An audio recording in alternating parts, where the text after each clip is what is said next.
Tesla കാറുകൾ ഇന്ത്യയിലേക്ക് വരികയാണ്. പ്രധാനമന്ത്രി നരേന്ദ്രമോദിയുമായി ഇലോൺ മസ്ക് അമേരിക്കയിൽ വെച്ച് കൂടിക്കാഴ്ച നടത്തിയതിനു ശേഷമാണ് ഇതിനുള്ള നടപടികൾ കമ്പനി തുടങ്ങിയിരിക്കുന്നത്. 13 തസ്തികകളിലേക്ക് ആളുകളെ ക്ഷണിച്ചുകൊണ്ടുള്ള പരസ്യം ഇന്നലെ രാത്രിയാണ് ടെസ്ല പ്രസിദ്ധീകരിച്ചത്. കമ്പനിയുടെ ലിങ്ക്ഡിൻ അക്കൗണ്ടിൽ വന്ന പരസ്യം ഡൽഹി, മുംബൈ നഗരങ്ങളിലേക്കാണ്. ഇന്ത്യയിലേക്കുള്ള ടെസ്ലയുടെ വരവ് ഇതുവരെ തടഞ്ഞു നിർത്തിയത് കാറുകൾക്കുള്ള കൂറ്റൻ ഇറക്കുമതി ചുങ്കമായിരുന്നു. 110%. കഴിഞ്ഞ ബജറ്റിൽ അത് 70% കുറച്ചിരുന്നു.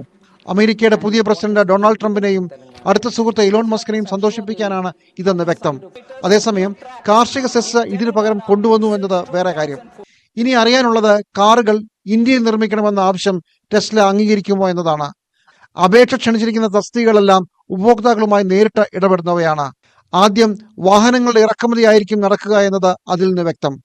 അമേരിക്കയിൽ വെച്ച് പ്രധാനമന്ത്രി നരേന്ദ്രമോദിയെ ഇലോൺ മസ്ക് കണ്ടതിന് ശേഷമാണ് ടെസ്ലയുടെ നീക്കം.